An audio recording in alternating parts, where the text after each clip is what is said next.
우리 오늘 본문의 말씀을 가지고 나는 알파요 오메가입니다 라는 주제를 가지고 함께 은혜를 나눠보고자 합니다. 우리가 지난 시간에 걸쳐서 총 7번에 걸쳐서 제가 요한복음에 나타난 에고 에이미, 그러니까 I am, 나는 무엇이다 라고 하는 예수님의 자기 선언을 통해서 우리가 어떤 믿음의 자세를 가져야 되는지를 함께 살펴봤습니다. 여러분들 기억나시는 것들이 있습니까? 첫 시간에 제가 생명의 떡입니다. 그리고 두 번째 세상의 빛입니다.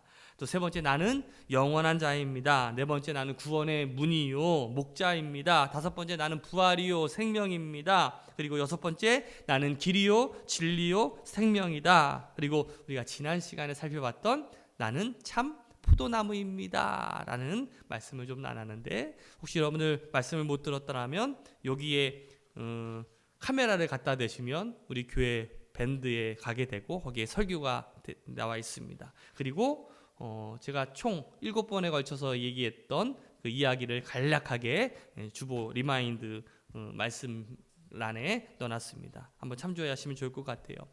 요한복음에 한 7번에 걸쳐서 예수님의 자기 선언을 이야기하고 있는데, 그 외에 한 3군데에 걸쳐서 예수님께서 마가복음과 요한계시록에 한 3가지의 나는 무엇이다 라는 말씀을 했어요. 그 중에 오늘 요한계시록에 이 말씀을 함께 살펴보고자 합니다. 나는 알파요 오메가입니다. 어떤 일이든지 그 처음이 참 중요하죠. 처음 일을 어떻게 시작하느냐에 따라서 어떤 방향이 그리고 태도가 결정되기 때문에 그렇죠. 용두삼이라는 말 들어보셨습니까? 처음은 좋았는데 마지막이 흐지부지한 경우들을 우리가 많이 보게 되잖아요. 여러분들이 대표적인 것이 책인 것 같아요. 책, 그렇죠? 처음에 내가 책을 보겠다 열심히 막 보다가 보면은 갑자기 끝까지 보는 사람이 없이 그냥 중간에 그냥 내버려 두는 것들도 많이 있고, 제가 가지고 있는 성경 중에서도 몇 가지 성경의 버전이 있는데 여기 앞에만 시커멓고 빼곡하고요. 창세기부터 내가 한번 읽어봐야 되겠다 하다가 중간쯤 에스겔쯤 가면 힘들어가지고 더 이상 읽지도 못하고 막 주르르르 넘길 때가 많이 있고, 어떨 때는 그래 거꾸로 한번 봐야 되겠다 해서 요한계시록부터 쭉 보다 보면 막 정신 없어가지고 못 읽기도 하고 그럴 때가 많이 있는데, 오늘 사도 바울이 빌립보서 1장 6절에서 주님이 하시는 일에 대해서 이렇게 고백을 해요. 우리 빌립보서 한번 1장 6절 말씀 읽어볼까요? 너희 속에 착한 일을 시작하신 이가 그리스도 예수의 날까지 이르실 줄을 우리가 확신하노라. 자, 너희 속에 이 선한 일, 착한 일을 시작하신 이가 그 예수의 날까지, 그리스도 예수의 날까지 이루실 줄을 우리가 확신한다라고 말씀하고 있어요. 여기 중요한 게 뭐냐면 그 시작하신 분이 그리스도 예수의 날, 이게 중요해요. 그리스도 예수의 날은 어떤 날인가? 자, 그 그리스도 예수의 날은 마지막 심판이라고 할 수가 있어요. 그리고 마지막 예수님께서 두 번째 오시는 날이라고 할 수가 있겠죠. 그 선한 일을 시작하시는 분이 마치시겠다라는 거예요. 이걸 가리켜서 우리가 알파와 오메가라고 표현합니다. 왜 알파와 오메가라고 표현하셨을까? 헬라어의 그 자음 처음 시작이 알파예요. 그리고 제일 마지막이 오메가죠. 만약에 미국이었으면 영어로 A와 Z라고 했겠죠. 그래서 이 주님께서는 이 알파와 오메가 처음과 나중을 우리에게 그렇게 표현하고 있는 거예요.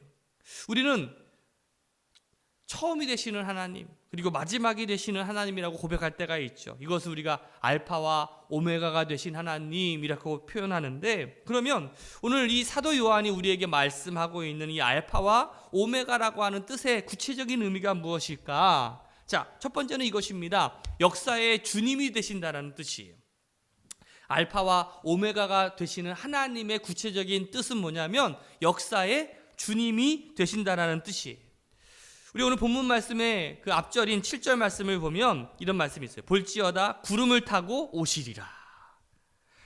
각인의 눈이 그를 보겠고 그를 찌른 자들도 볼 터이요 땅에 있는 모든 족속이 그를 인하여 애곡하리니 그러하리라.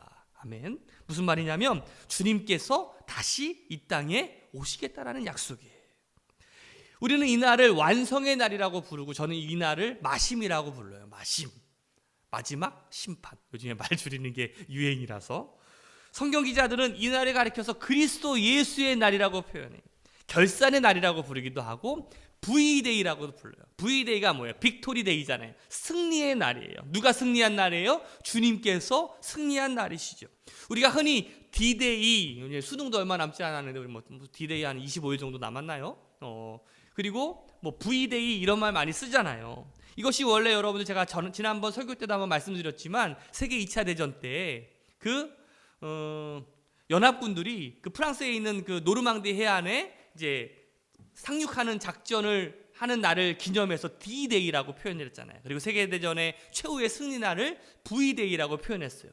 우리나라로 치면 존 메가더 장군이 인천 상륙 작전을 결정한 그 날을 가리켜서 우리는 D-Day라고 부를 테고, 승리를 가져온 날을 우리가 V-Day라고 부를 텐데, 예수님께서 이 땅에 처음 오셔서 어떻게 보면 사단에 결박되어 있는 죄인된 우리들의 삶을 바꾸시기 위해 이 땅에 오신 날을 우리가 D-Day라고 부른다면, 주님께서 다시 오시는 그 재림은 모든 것들을 다 결산하시고 모든 악한 것들을 다 무찌르시고 승리하시는 이 V-Day라고 할 수가 있을 거예요. 그래서 우리는 어떻게 보면 이 예수님께서 처음 오셨던 이 초림과 예수님께서 앞으로 오실 재림 사이에 살아가고 있는 존재라고 할 수가 있겠죠. 이것을 신학적인 용어로 뭐라고 부르냐면 역사의 극점이라고 불러요. 역사의 극점.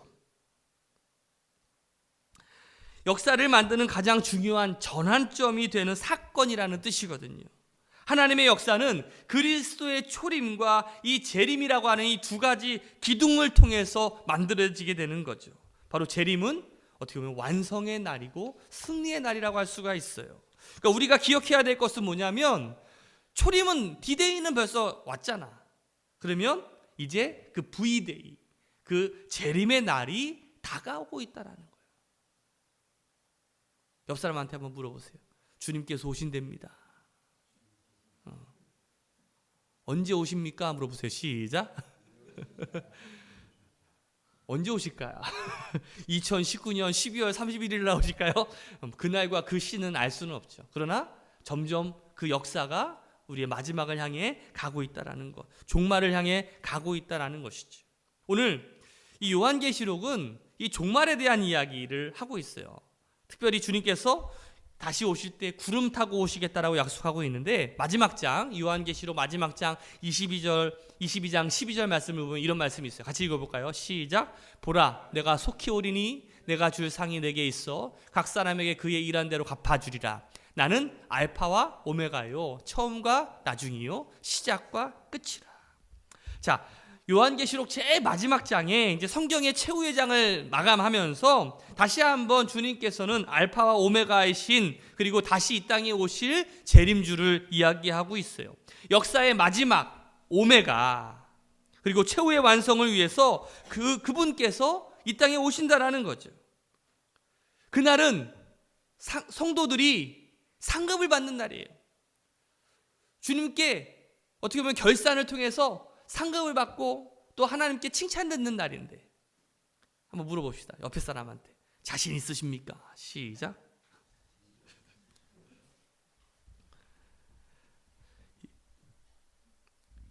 사도 요한이 이 계시록을 기록할 당시에 이 로마 시대에 쓰여졌던 성경이거든요. 그때 이 로마 황제가 그 유명한 도미티아누스예요. 그때 이 그리스도인들에 대한 대대적인 핍박이 시작이 되는데, 그때 왜 핍박이 시작됐냐면 노골적인 이제 황제 숭배가 시작이 되는 거죠. 황제를 가리켜서 시저라고 부르라는 거예요. 시저가 이제 라틴어로 이제 그 주님이라는 뜻이거든요. 그러니까 황제가 주인이십니다. 황제가 주인이십니다. 주님이십니다라고 이렇게 고백을 받도록 강요를 받고 있었어요. 그런데 그리스도인들에게 있어서 주님은 누구세요? 여러분들에게 있어서 주님은 누구예요? 예수님이잖아. 그러니까 그들의 신앙 고백에는 오직 한 분만, 그리스도만이 주님이십니다라고만 해야 되는데, 그 말의 뜻은 뭐는 어떤 의미가 담겨져 있어요? 시저, 로마 황제는 주님은 아니라는 거죠. 시저가 주인이 아니라 예수 그리스도가 주님이라고 그들이 고백하니까 결국 이 고백 때문에 그리스도인들이 황제에게 불복종한다는 이유로 핍박과 또 멸시와 고통과 때로는 죽임을 당하게 됩니다. 그들이 직장에서 쫓겨나게 되고 사회에서 추방당하게 되고 또 순교를 당하게 되고 말할 수 없는 고통과 위협을 당하면서 여러 가지 긴 터널을 통과해야 되는 어려움을 당하게 되었죠. 그때에 하나님께서 이 사도 요한을 통해서 오늘 이 계시록의 말씀을 우리에게 주신 거죠. 또 그들에게 주신 거예요. 오늘 이 계시록의 첫 장이 열리면서 선포된 말씀을 우리가 꼭 기억해야 됩니다. 주 하나님이 가라사대 나는 알파와 오메가, 이전에도 있고 전에도 있고 또 장차 올 자라 전능한 자라 하시더라. 자, 이 선언의 강조점이 어디에 있는지를 우리가 살펴봐야 돼요. 이 말씀은 단순히 주님께서 처음이고 마지막이다라는 그런 뜻이 아니라 그것보다 더 중요한 강조점은 뭐냐면 그분이 역사와 또 처음과 마지막이시며 또 역사는 바로 그분의 이야기다라는 뜻이에요. 그게 중요한 거예요. 역사는 누구의 이야기라고요? 그분의 이야기. 그분은 누구예요? 하나님의 이야기. 예수 그리스도의 이야기라는 거예요. 우리가 역사를 영어로 뭐라고 합니까? 히스토리라고 하잖아요. 히스토리는 his story를 표현하는 거예요. 히스토리. 다시 말하면 그분의 이야기를 쓰는 거 아니겠어요? 오늘 8절 말씀을 다시 한번 읽어보겠습니다. 같이 읽어봅시다. 시작. 주 하나님이 가라사대 나는 알파와 오메가라. 이제도 있고 전에도 있었고 장차 올 자요 전능한 자라 하시더라. 그분이 창조주이시고 또 마지막 완성자가 되는데 그것뿐만 아니라 바로 처음을 처음 되게 하시고 마지막을 마지막 되게 하실 그 분께서 지금도 역사하고 계시고 지금도 우리의 역사를 이끌고 계신다라는 뜻이에요. 여러분들은 이 시대를, 이 세계를 하나님께서 이끄심을 여러분들 믿으시고 계십니까? 사도 바울의 입술을 빌려서 이 로마서 11장 우리 36절 말씀을 보면 이런 말씀이 있어요. 이는 만물이 주에게서 나오고 주로 말미암고 또 주님께로 돌아간다라는 이 말씀이 있어요. 이 고백이 참 중요해요. 만물이 주에게서부터 나왔다라는 얘기는 만물이 주님에서부터 시작되었다라는 뜻이잖아요. 그리고 주님을 통해서 말미암는, 다시 섭리하신다라는 뜻 아니겠어요? 이 세상을 다스린다는 뜻 아니겠어요? 그리고 마지막으로 강조된 말이 뭐예요? 주님께로 돌아간다는 거예요. 결국 만물은 주님에게서부터 시작되고 주님을 통해서 섭리된 다음에 마지막에 주님께로 다 돌아가게 되어 있어요. 다시 말하면 주님이 끝이라는 거예요. 로마서 11장을 우리가 공부를 해보면 참 재미있는 사실을 우리가 발견하게 되는데 그 11장에 보면 이스라엘의 어떤 백성들에 대한 선민 사상에 대한 이야기가 나와요. 그런데 하나님께서 이스라엘 백성들을 먼저 선택한 거는 분명해. 그래서 이스라엘 백성들은 자기를 하나님께서 선택했다라는 그 선민 사상이 굉장히 강조되어 있어요. 그래서 그들은 자기들만 구원받을 거라고 생각을 했었는데, 그런데 하나님께서 이 예수 그리스도를 그 땅에 보내셨는데 그 이스라엘 백성들, 유대인들이 그리스도를 받아들여요? 안 받아들여요? 받아들이지를 않습니다. 거부하자 오히려 하나님께서는 이스라엘 백성들을 어떻게 다루십니까? 이스라엘이 그리스도를 거부하니까 이스라엘이 아닌 이방인들에게 그리스도가 전파되기 시작하는 거예요. 그럼 그렇다고 이스라엘 백성들을 하나님께서 완전히 버리신 것인가? 아니에요. 마지막 부분에, 로마서 11장 마지막 부분에 보면은 그 말씀이 나와 있는데 25절 말씀이에요. 같이 읽어봅시다. 형제들아 너희가 스스로 지혜 있다함을 면키 위하여 이 비밀을 너희가 모르기를 내가 원치 아니하노니 이 비밀은 이방인의 충만한 수가 들어오기까지 이스라엘의 덜어는 완악하게 된 것이라. 그러니까 이방인들을 구원받기 위하여 너희들을 완악하게 했다라는 거예요. 그러나 자, 이스라엘 백성들이 이제 처음 시작됐던 그 복음이 이제 이방인들을 통해서 다시 그 이스라엘로 돌아온다라는 뜻을 말하고 있어요. 사실 지금 이스라엘 백성들에게 유대인들, 유대교잖아요. 그래서 기독교라든지 예수 그리스도를 믿는 사람들이 많지는 않아요. 하지만 점점 유대인들 가운데 그 복음을 영접하고 예수 그리스도를 믿는 사람들, 또 복음에 대한 운동들이 서서히 일어나고 있는 것들을 우리가 보게 됩니다. 이제 다시 복음이 시작된 그 자리에서 또 다시 그 복음의 자리로 다시 돌아가고 있는 그것을 우리는 보게 되죠. 결국 역사는요, 이제 마지막을 향해 달려가고 있어요. 이때를 살아가고 있는 우리가 해야 되는 일이 뭔지 아십니까? 역사를 주관하시고 역사의 주인이신, 그리고 역사의 시작이고 마지막이신 하나님을 우리가 바라보면서 그분의 역사에 우리가 헌신과 순종을 통해서 하나님의 역사를 만들어가는 일에 우리가 쓰임받는 사람들이 되어야 된다는 거예요. 두 번째로는 개개인의 삶의 주인이 되신다는 뜻이에요. 하나님께서 알파와 오메가가 되신다는 뜻은 우리 개개인의 삶의 주인이 되신다는 뜻이. 주님은 역사의 주인이십니다. 또한 그분은 우리 개개인의 주님이 되셔요. 요한계시록 1장에 보면 알파와 오메가다라는 이 말씀이 단순히 어떤 재림에 대한 말씀을 이야기하는 것은 아니에요. 우리 17절 말씀 한번 봅시다. 같이 읽어봅시다. 시작. 내가 볼 때에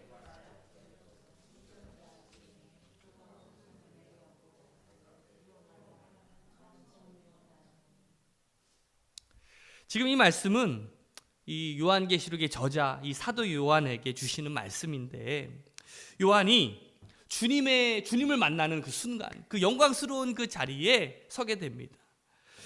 우리가 성경을 보면 하나님을 만나는 자리는 굉장히 위험하고 경외하고 좀 두려운 자리인 것 같아요. 모세도 그러고 또 오늘 사도 요한도 그러고 바울도 그러고 엄청난 어떤 경외의 자리를 경험하게 되는 것 같은데, 아마 그 영광과 거룩함 앞에서 그 무릎을 꿇고 엎드릴 수밖에 없었던 것 같아요. 그때 주님께서 사도 요한에게 손을 얹고서 이렇게 말씀하시는 거예요. 두려워 말라, 나는 처음이요 나중이다 라고 말씀하고 있어요. 이거는 개인적인 말씀이거든요. 그러면 왜 주님께서 이렇게 개인적으로 이 사도 요한에게 야 두려워하지 말아라, 내가 처음이고 내가 마지막이야 라는 이 말씀을 하셨을까? 여러분들, 이 사도 요한이 이 요한계시록을 썼던 그 장소가 어디냐면 반모섬이에요. 반모섬. 우리로 치면은 저기 섬나라에 가가지고 막 휴양을 즐기면서 막 했던 그 휴양지에서 썼던 그 성경이 아니에요. 여기는 유배지였어요. 유배지. 신앙을 지키기 위해, 신앙의 정절을 지키기 위해 이 로마 황제에게 대항했다가 결국은 이제 유배지로 맞이하게 되는데, 자, 유배지, 어느 누구도 없는 그 외롭고 쓸쓸한 자리였어요. 어떻게 보면 고통스러운 자리였죠. 사랑하는 사람들과의 단절이라는 것은 이거는 말로 형용할 수 없는 고통이거든요. 그러니까 사도 요한에게 어떻게 보면 이런 마음이 있었을지도 몰라요. 야, 내 인생이 여기서 끝인가? 이게 전부인가? 그런 마음이 있는 그 요한에게 주님께서 찾아오셔서 그 손을 대시면서 말씀하시는 거예요. 두려워하지 말아라. 내가 처음이고 내가 마지막이다 라고 주님께서 말씀하시는 거죠.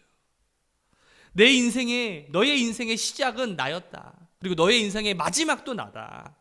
나는 알파와 오메가고 처음이고 나중이라는 거예요. 하나님께서 역사 속에서 한 개인을 섭리하시면서 동시에 이 개인의 역사를 하나님의 역사에 포함시킨다는 사실. 그래서 어떻게 보면 하나님의 역사는 나의 역사일 수 있어요. 제가 가만히 우리가 목회를 하면서 제가 느끼는 건 뭐냐면, 교회는 하나님의 역사를 써가는 장소예요. 교회는 뭐라고요? 하나님의 역사를 써가는 장소예요. 우리가 어떤 글을 쓸 때도 어떤 소스가 있어야 되는 거 아니겠어요? 어떤 소스, 원료가 있어야 되는데 그게 뭐냐면 바로 우리의 헌신과 우리의 발, 우리의 손, 우리의 충성, 우리의 눈물, 그것들로 통해서 하나님의 역사가 하나씩 하나씩 쓰여지는 거예요. 그래서 하나님의 역사에 바로 우리의 역사가 들어갈 수 있다라는 것. 사실 이것이 얼마나 큰 영광입니까? 하나님의 역사에 내 이야기가 쓰여질 수 있다라는 것. 이거를 우리가 가문의 영광입니다 라고 표현하는 거잖아요. 사람들이 역사를 어떻게 바라보느냐에 따라서 참 그 어떤 하나님에 대한, 어떤 종교에 대한, 아니 기독교에 대한, 아니 우리 삶에 대한 내용들이 조금 확실히 달라지는 것 같아요. 여러분들은 제가 세 가지의 역사론에 대한 이야기를 할 텐데 어디에 해당하는지를 한번 생각을 해보세요. 먼저 첫 번째로는 순환론적인 역사관입니다. 이 역사관은요, 어떤 특별한 시작이 있었던 것이 아니라 그냥 돌고 돈다라는 뜻이에요. 그래서 원으로 그릴 수가 있어요. 원으로. 그래서 어떻게 보면 인도의 힌두교 아니면 또 뭐 불교 같이 어떤 윤회설, 그래서 계속 돌고 도는 거예요. 근데 한번 생각을 해보세요. 만약 우리의 역사가 순환론 쪽으로만 이해한다면 우리는 어떤 영향을 받게 될 것인가? 그러니까 우리의 인생이 언젠가 돌고 돌아가지고 또다시 사람으로 태어나고, 그 전에 뭐 바퀴벌레로 태어났다가 뭐 꽃으로도 태어났다가 조금 뭐 다른 걸로 태어났다가 결국 사람으로 태어난다면 여러분들 급할 것이 있을까요? 없을까요? 없겠죠. 별로 급할 것이 없을 거예요. 그래서 어떻게 보면 참 신기한 거는 이런 역사관을 받아들인 나라들은 대개가 잘 못 살아. 꼭 그런 건 아니겠지만 이런 역사관을 받아들인 그 자체가 알게 모르게 그들의 문화와 그들의 삶에 어떤 영향을 미치게 하는 것 같아요. 두 번째로는 실존론적인 역사관이에요. 우리는 역사가 어디서부터 왔는지도 모르고 어디로 가는지도 몰라. 중요한 건 지금 나의 실존이 중요하다라고 말하는 역사관이에요. 사실 오늘날에 많이 사람들이 생각하고 느끼고 하는 부분들이 바로 이런 역사관을 가지고 있는 사람들이 굉장히 많이 있는데, 이 역사관, 아까 전에 우리가 순환론적인 역사관을 우리가 원으로 그릴 수 있다면 이 실존론적인 역사관은 점으로 딱 찍을 수 있어요. 점. 그러니까 역사는 점과 같이 그냥 한순간 그냥 사라지고 끝이라는 거야. 끝이야. 그러니까 이 사람들에게 중요한 건 뭘까? 지금 이 점, 내가 처한 이 상황을 즐기자라는 거죠. 쾌락을 즐기고 유흥을 즐기고 그냥 잘 먹고 잘 살고, 내가 그냥 맛있는 거 먹고 좋은 집 살고 그냥 좋은 차 타고 그냥 내가 살고 싶은 대로 그냥 막 살자. 그런 역사관을 가진 사람들이 바로 이러한 실존론적인 역사관을 가지고 있는 사람이라고 할 수가 있겠죠. 그러니까 이 인생관은 쾌락주의에 빠질 때가 굉장히 많이 있어요. 그래서 목적도 없고 그냥 의미도 없고 그냥 현재를 즐기려고 하는 그러한 유형이라고 할 수가 있겠죠. 세 번째로는 목적론적, 종말론적 역사관이에요. 이거는 기독교적인 역사관이라고 할 수가 있을 텐데, 역사는 어느 시작점으로부터 시작해서 결국 그 목적을 가지고 끝까지 가는 길이라는 것이죠. 순환론적인 역사관을 우리가 원으로 그릴 수 있고 우리가 실존론적인 역사관을 점으로 찍을 수 있다면, 목적론적인 역사관은 선에서부터 선으로 표현할 수가 있어요. 구체적인 선, 바로 시작점과 마침점이 분명히 있는 역사관이라는 것이죠. 근데 성경이 말하는 역사관은 여기서 한 걸음 더 나아가는데 그냥 흘러만 가는 것이 아니라 분명한 목적을 가지고 간다는 거예요. 분명한 목적. 어떤 목적일까요? 저는 이것이 바로 이 헬라가 가지고 있는 그 시간관이 크로노스라는 시간이 있어요. 이게 수평적인 시간이거든요. 여기 있는 것처럼 우리가 태어나면 결국 마지막이 있는 거잖아요. 결국 우리가 이 수평적인 시간을 살아가는 가운데 하나님, 이 신이라고 하는 존재가 이 시간에 구애를 받습니까? 구애를 받지 않습니까? 구애를 받지 않는 존재죠. 그래서 바로 크로노스의 시간에 하나님께서 수직적인 시간으로 우리를 통해서 오셔요. 그걸 우리가 카이로스가라고 부르거든요. 이거를 뭐라고 부르냐면 우리는 십자가라고 부르는 거예요. 그래서 우리의 인생의 크로노스 가운데 결국 하나님이 내 인생에 개입하는 그 순간을 우리가 어떻게 보면 믿음의 순간이라고 표현하고 내가 하나님의 자녀가 바뀐 그 순간이라고 할 수가 있을 텐데, 그때부터 우리 인생은 어떤 역사의 목적을 가진 인생으로 바뀌게 되는 거예요. 전에는 내가 이 세상을 즐기고 누리려고 하는 그러한 인생이 있었다면 이제는 그 하나님을 만나는 그 순간부터 내 인생에는 사명이 생기는 거지. 그걸 우리는 십자가라고 불러요. 인생에는 목적이 있어요. 삶에는요 분명히 의미가 있어요. 하나님께서 나를 왜 태어나게 하셨는가? 하나님께서 이 시대에 나를 왜 불러주셨는가? 하나님께서 나를 왜 어떻게 사용하실지를 하나님은 우리를 분명한 목적을 가지고 이 땅에 보내주셨다는 거예요. 오늘 본문에도 마찬가지예요. 사도 요한이 지금 반모섬에서 유배되어 있는 가운데서 인간관계에서 철저하게 단절되어 있고 전혀 내일을 알 수 없는 그러한 어려움과 외로움과 절망 속에서 갇혀 있지만, 그때 주님께서 이 요한에게 나타나셔서 두려워 말라, 내가 처음이고 내가 나중이다. 그러니까 역사의 주인이 되신 그 하나님께서 그냥 어떻게 보면 그냥 하나님께서 보시기에 나 같은 존재는 먼지 같고 티끌 같고 그냥 하나 없어져도 그냥 상관없는 존재잖아. 그럼에도 불구하고 내 인생에 개입을 하셔서 만나주셔서 내 인생을 하나님의 역사에 쓰임받을 수 있는 스토리로 만들어 주신다는 거죠. 이게 중요한 거예요. 여러분들 하나님의 역사에 쓰임받기를 원하십니까? 하나님의 스토리에 여러분들의 스토리가 쓰여지기를 원하십니까? 하나님께서는요, 오늘 우리 인생에 개입하시기를 원하고 또 우리에게 힘을 주시기를 원하고 그 너의 처음이 누구고 너의 마지막이 누군지를 분명히 알기를 원하고 계셔요. 이거를 우리가 동행이라고 표현할 수 있을 것 같아요. 동행. 복음성가 중에 제가 좋아하는 찬양 가운데 주 하나님 그 살아계신 주 그 찬양이 있어요. 아시죠? 주 하나님 독생자 예수. 여기 후렴 부분에 보면 살아계신 주 나의 참된 소망 걱정 근심 전혀 없네 사랑의 주네 갈 길 인도하니 내 모든 삶의 기쁨 늘 충만하네. 아멘. 그래요. 우리가 살아계신 주님 때문에 내가 근심 걱정 전혀 없이 주님과 동행하면서 살 수 있다라는 거. 저는 여러분들이 그러한 고백이 있으시기를 주님의 이름으로 축복합니다. 제가 참 이런 삶을 살고 싶다라고 생각하는 그 성경 구절이 하나가 있어요. 제가 참 좋아하는 성경 구절인데 로마서 8장 31절 이후부터 보시면 이 사도 바울의 고백인데, 오늘 여러분들이 주님과 동행하면서 살아가는 그러한 여러분들의 고백이 좀 되었으면 좋겠다라는 말씀이 좀 생각이 드는데, 한번 말씀을 잘 한번 생각해 보면서 한번 같이 읽어봅시다. 시작. 그런즉 이 일에 대하여 우리가 무슨 말하리요? 만일 하나님이 우리를 위하시면 누가 우리를 대적하리요? 자기 아들을 아끼지 아니하시고 우리 모든 사람을 위하여 내주신 이가 어찌 그 아들과 함께 모든 것을 우리에게 주시지 아니하겠느냐?